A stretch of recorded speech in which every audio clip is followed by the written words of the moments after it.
Dedicated to my people, black people in every hood and every city. May we always rise together.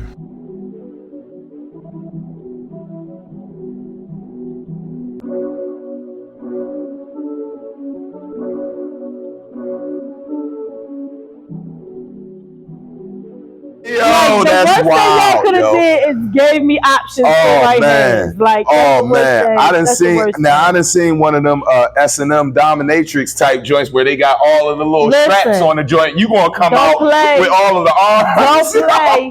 But actually, no, I didn't even plan to jump ahead this quickly. But that's a perfect segue, because when you talk about experiencing something that you've never experienced before and how that can be traumatic and shocking for the body. Yes.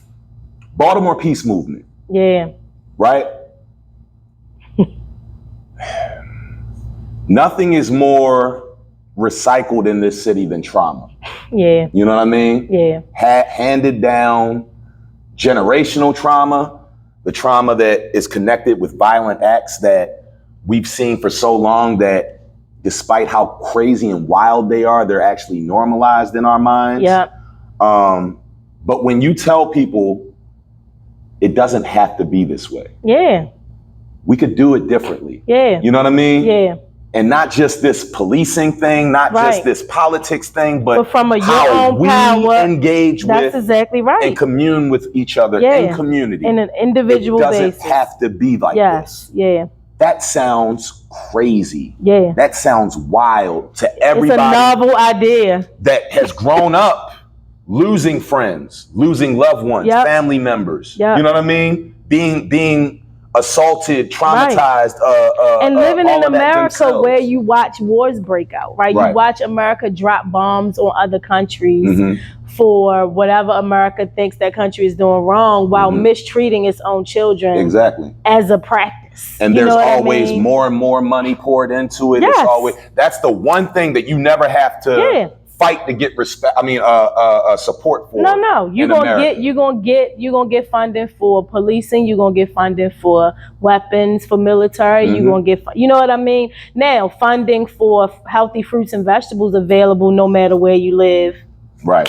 A little bit harder to make that happen. Somehow we can't figure out how to do that. You know what I mean? Education that's equitable and creative, and children learning their greatness and knowing that their greatness is something they're born with. Yeah, we can't figure out how to get money for that. You know what I mean? Exactly. And so it's so what I love about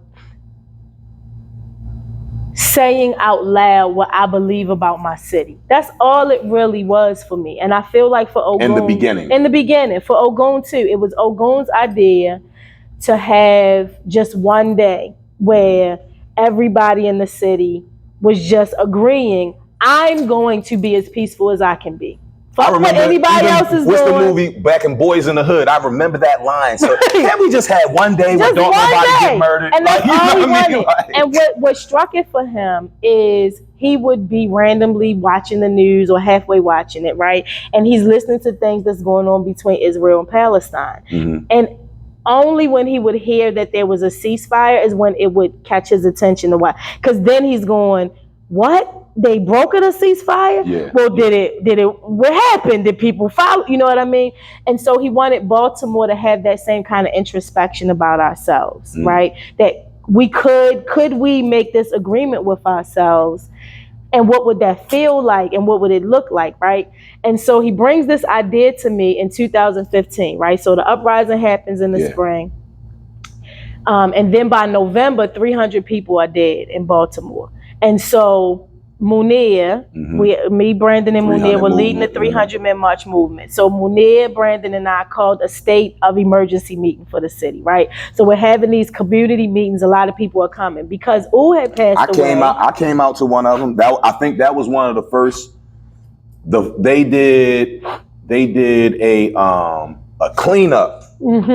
All throughout the I think we started downtown and then we went east. And that was my first exposure to Brother Munir and the 300 movement. But I had seen and heard you speak and be around before, but never in the capacity of the organizing and all of that. So I remember that time. So at that time, so U had passed away already. And so his tribe of men, because he had been involved. Can you talk about him a little bit? I never knew U, but I know so many people that love. We can't talk. We can't just. Dark Jones. Yes. Affectionately known, especially known as U. Yes. Was a magical Negro, you know, an educator, a lover of dope boys in Baltimore, understanding, an artist, a rapper. I met him because I was hosting Misery Loves Company as a girl band in Baltimore. And U was performing at a Misery Loves Company show, and I was the host and MC for the show because I did comedy back in the day, and so the band was like, "Can you host our show?" So and so anyway, that's how I researched him because I had to introduce him on stage, and I'm like, this guy is like, he's not just a rapper, right? And so he had the Save a Dope Boy movement where, you know, he was making it just known. Dope boys are us, you know, and so he had these hats that said dope boy on it, and that's how he raised money. Like, as long as there are any of us outside feeling like selling drugs on the corner is the only way we can make it, if there's any of us doing it, it's all of us that's a part of that, right? And got our hands in that. And so and that's something our community does way too much. Like, we expect the outsiders to do it, but when we get to the point where we binge drinking that respectability politics tea, and we start looking at our own people and saying, one of the most popular songs that U ever made is the Dope Boy song, right? And the hook is, he don't eat right, but he smoke good. He don't sleep at night because he a dope boy. And you can't hear that without being like, right, my little cousins, like, you know exactly those boys those people that he's talking about, right? So U was involved in the 300 Men March movement. And him and I became close after, you know, I met him the first time. And then in 300 doing work together. There was a mediation training coming up. So him and I had just talked like maybe 2 or 3 weeks before he died. He was signing up to go through mediation training. So I was all excited. I was going to be able to train U to be a mediator. And so he dies unexpectedly from health problems, right? And it rocks the city. Like, shockwaves through everybody. Literally like rocks the city. And so one of the things that a lot of the men in his tribe, they wanted to carry forth work he was doing, not just with Save a Dope Boy, but also participating in the 300 Men March movement, however they could. And so Ogun, Easy Jackson, you know, like these were some of the men showing up to 300 stuff more. And so Ogun was at that state of emergency meeting in November of 2015. He'd had this idea about trying to do a ceasefire.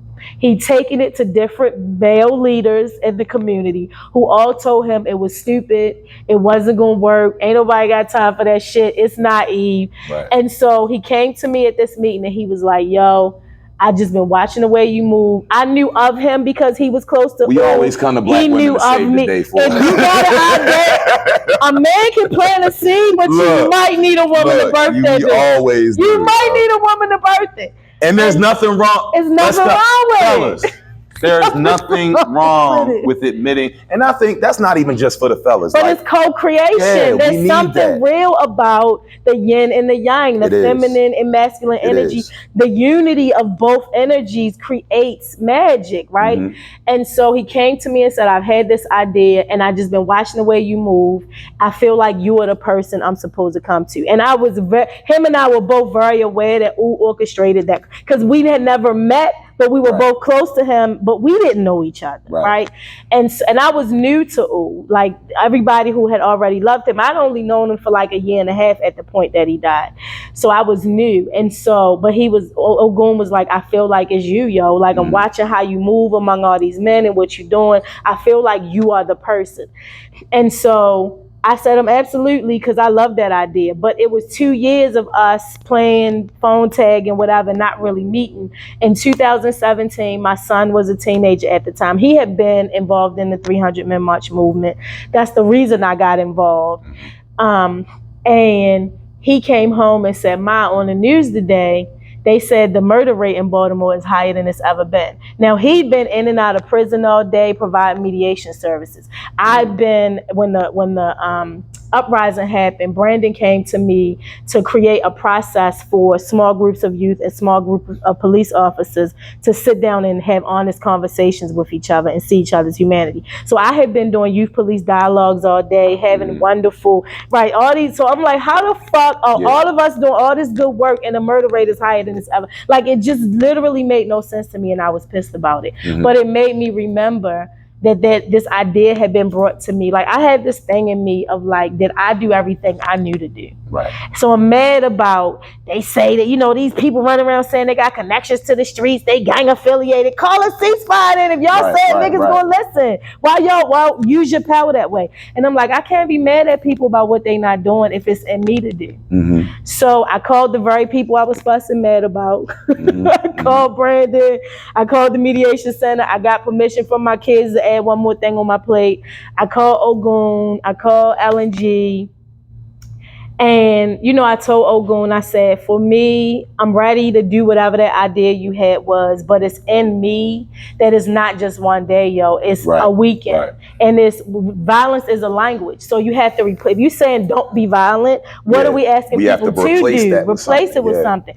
And I'm saying, I love my city and we deserve to celebrate life. And so I want to go back to that real quick, because a lot of times I get so frustrated because we talk about change like it's some kind of, like you said, it like you just wave a magic wand. And that's it, right. And it happens. Yeah. When you talk about things like violence, you know, especially intercommunal violence, I hate that black on black crime. It's not. Shit, because, you know, whoever you live around, that's the people that you're gonna argue with, fight, beef with, kill, all of that. Absolutely. But we never look at the conditions that create those environments when we're talking about changing. And it's almost like, how do you expect to change shit when the people that are living in material poverty, that are living in disenfranchised areas, that are living in divested areas and communities and food deserts and all of these things, like, they're all interconnected. Absolutely. And there's not just one thing that creates violence that now manifests. And you don't just say, hey, we're just going to do a ceasefire. So you can't.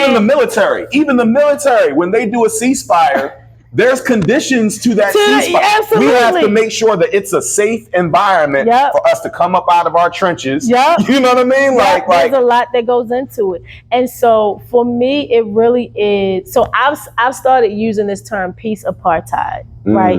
And it came to me because I actually went to Israel and Palestine recently. How was that? Because I saw that. I saw you at the door of no return. I saw you at all that. How was all of that? Life changing. And what I'm so glad that I don't give a fuck what people think, because people protested me going. People said to me, you are a black leader.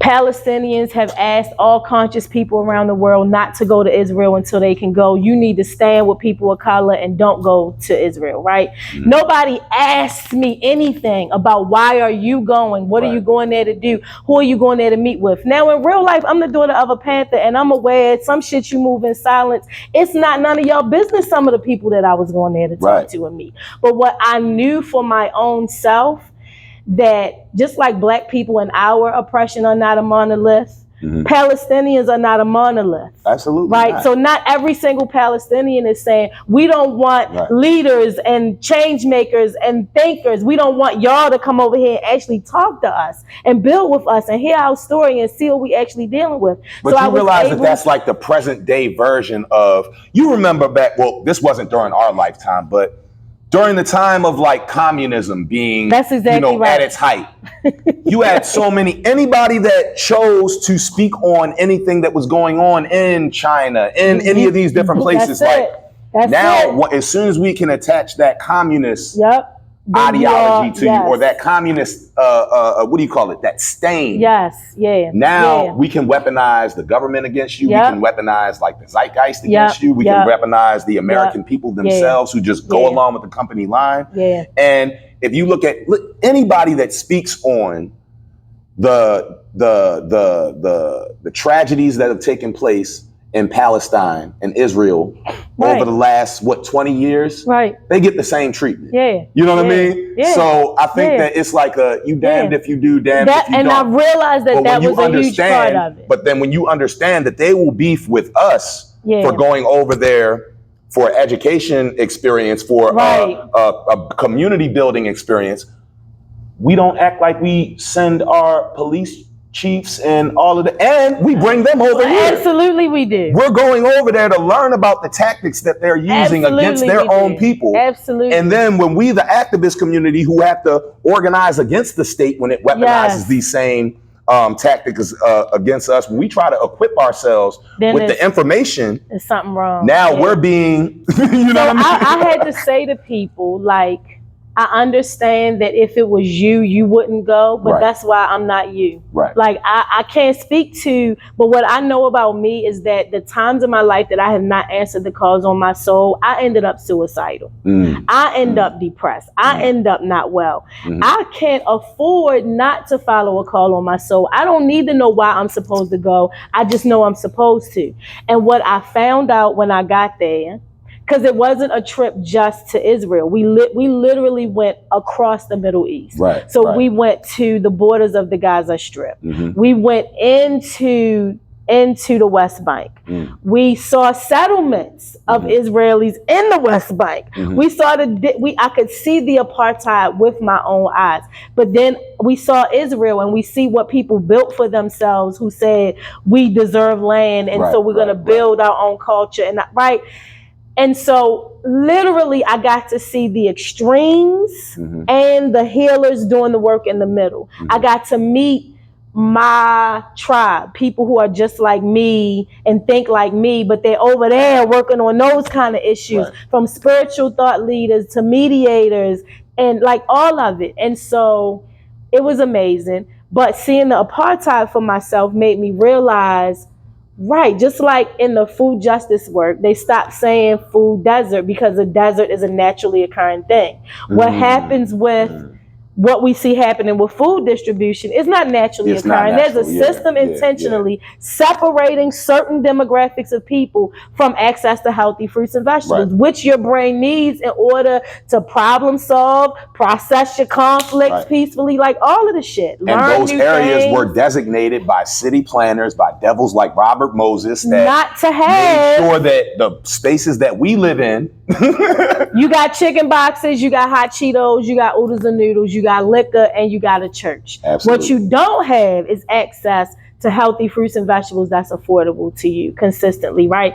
And so that's intentional separation. That impacts the violence. It absolutely does. When you understand brain science and how brains are developing, and that your brain is not fully developed till you're 27, and how it's impacted and stunting the growth of how your neurons develop and all of that, when you don't have, and not just healthy fruits and vegetables. This is how I arrived at peace apartheid, because they call it food apartheid instead of food deserts, instead of the food and the food justice movement. So it occurred to me while I was in the Middle East, all around the world, because I'm watching what the Israelis are doing to Palestinians. It's like a colonizer playbook that somebody must have fucking wrote, that throughout history you colonize and oppress people exactly the same way. So they're talking about things that's happening. Some people on the trip with us are from Hawaii, and they're telling us, oh, that's exactly what the British did in Hawaii. And we're going, oh, that's exactly what they did to black people in America and indigenous people. But all of these world powers were in cahoots with each other, though. You know what I'm saying? It's like when you look at Switzerland and all of when you look at how they chopped up, how Europe devalued and colonized Africa, right? They all utilized, like as you said, the exact same playbook. And it's consistent, right? And so I'm going, across the world is not. So the goal is you have to intentionally separate people from their peace of mind, because peace of mind is something that's naturally within all of us. Absolutely. Right? When nobody is fucking with you and you just sitting there minding your business, what you are, a part of your ingredients is peace, right? And so I realized, okay, when I come home, I need to start talking about peace apartheid, because it is about the root causes of, it's not just the root causes of violence. It's the root causes of poverty. It's the root cause, domestic abuse, homelessness, every social injustice that you can think. Somebody acting out and showing their ass and just being wild as fuck. It is guaranteed they have been separated from their peace of mind. You cannot go into any system of offenders and find an offender who was not first a victim of a lot of shit in their life, intentionally separated from the awareness of their greatness. We think we're supposed to fight for our freedom. I hate the concept of fighting for freedom. That's a problem. That makes it seem like you not deserving of it in the first place. I'm not fucking fighting for my freedom. Even to that point that you just made. Why would a dope boy is deserving of peace? Period. And the fact that we've allowed ourselves to believe that the dope boy doesn't deserve peace is the reason why they will always be allowed to be Children violent. Deserve peace. You know what I mean? Even the things, little things. So what we don't realize is how then one way that you successfully oppress people is that they are now participating in the oppression without you having to do anything. So even when you just think about how adults talk to children, and we don't view them as whole human beings. If a child tells you they're upset about, if a child tells you they're upset about something, adults say routinely to kids, you ain't got shit to be upset about. Or they say they love somebody, a little girl, a little boy. What you know about love? You just a kid. I'm a ancient spiritual being that just manifested in human form. My peace, my freedom, I came here with as a right? And so understanding that we live in systems that's constantly trying to separate us from our peace made me get real serious about, all of this work is everything that anybody is doing that's good work in my city. What they're doing at the core is trying to make people notice your peace of mind that's already in you. We don't have to look for peace. We all have peace inside of us already. We've just been separated from the awareness of it because we're so busy grinding and hustling, and you're in survival mode. So your brain is only thinking about survival. It's not thinking about when you live in that perpetual state of you fight or can't flight. think about what I'm creating from my place of greatness, right? And so I had to start with me. I know how much of a grind I've been in since 2017 when I became the ceasefire lady. I know what started happening to me spiritually when I'm going to every murder location. How now I can feel in my body when murders happen all over the city throughout the year and what that was doing to me. I know that for myself. And I know still what I created. So people are looking at me thinking I'm creating amazing shit, not realizing all the shit y'all saw me create, I was doing from a place of worry of my city, stressing about my city, traumatized around people dying. And we're in the microwave generation. You can microwave fame, you can microwave status, you can microwave celebrity, you can microwave your food, and we think that everything should be microwavable. But some shit gotta bake. No. You know what I mean? And some shit gotta be, it needs to take its time. And over time, so as I remove sugar from my diet and replace it with honey, and because I need the sweetness, right? So I replace it with more natural sweetness. Then before I know it, months go by. And if I try to eat a Slurpee, I'm like, that shit too sweet. My body now can't tolerate the thing it craved before. You know what I mean? So you just have to allow yourself time for the reprogramming and the new behaviors and all of that stuff. But again, we need to be intentional about educating each other, and that's how you create the future. You create the future you want by being it right now. Being it right now. I could do this with you all day. I'm telling you that there's at least 5 other ways that we could go with this, but I know that you have other things that you have going on today. So I definitely want to honor and respect your time, and thank you so much for sharing so much of it with me. Good. Honestly, man, and this is to everybody watching as well. We need more of these conversations. Absolutely. You know what I mean? Just like I said, good health isn't one good or bad meal; it's 1,000.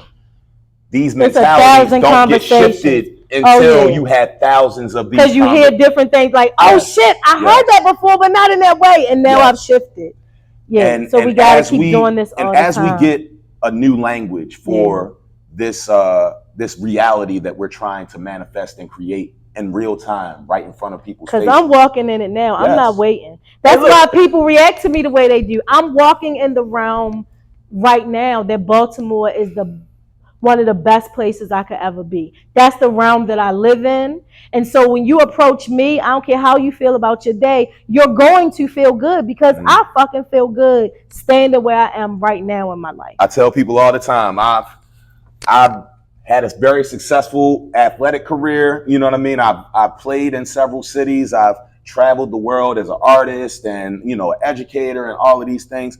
I could literally live anywhere in the world that I want. You can choose anywhere. Baltimore is the only place that I've ever lived that is home, that feels like home. Yeah. You know what I mean? That I feel wanted, appreciated, loved. You know what I mean? Ain't no love like not Baltimore love. But love. Ain't no love like Baltimore love. And it's not, and I'm it's telling not you, the shit on nobody else's love. But if Baltimore love you, you are loved. It's that tough love that got that Old Bay, and that and that seasoning up on there. Yeah. And that's what I'm saying. The people, you know what I mean? The food, the culture, the art is nothing to fuck with. Oh my God! Look, as an artist, I have more inspiration walking around our city every day and my friends than I've had in any of the artists that you read about in the books and all that. Like, we read about the Harlem Renaissance all the time. I've been a part of the Baltimore Renaissance that's happening 20 years from now when everybody's writing about it. People gonna look back and be like, yo, they was killing the game in Baltimore. When everybody's talking about it in 20, because I'm telling you, everybody that's watching, that wasn't an outlandish statement at all. No. The Harlem Renaissance These are facts. Is literally happening right now in Baltimore, in 2023. Everything that we respect about that movement, you have people in this city that are just as talented, that are just as impactful, that are just as influential, that are just as dedicated, and just as in love with this community and our people as we are. And I count it as a blessing and an honor to be able to look at you guys as my peers, to be able to it is good. To champion the work that you guys are doing, and to work alongside you guys and helping to figure out what this future looks like for all of us. To raise our kids together and you know what I mean. Actually do the things necessary to create the tomorrow that we all want to. That's right. So I love you. I want you to stay encouraged. I want you to stay healthy. I want you to stay whole and healed, because so many of us depend so heavily, you know what I mean, on the work that you've done, on the things that you've built, and on the spirit, you know what I mean, that you continue, the spirit of love that you continue to circulate amongst our community. So thank you. Please continue to do that. Thank you for this opportunity. It's been good. Oh yeah, we definitely got to do it again sometime. Whenever you get a chance to come holler at us again, you're always going to be. Now I know when I see that name with Jay, be like, I'm like, oh, I heard of them. Okay, I got y'all. Absolutely. Thank you guys for taking the time to spend with us, and we'll holler at you next time.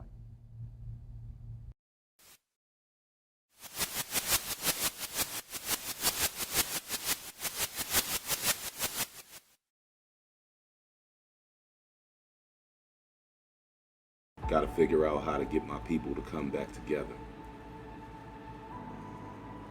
Got to get us to stop arguing with one another and start focusing on solutions. How do you bring your people together when we're so divided? How do we get our people to cooperate when we're constantly going to war with one another? How do we bring about peace when all we ever known is war and violence? I don't got all the answers, but man, we're gonna have to figure it out. We got to. There's no other option.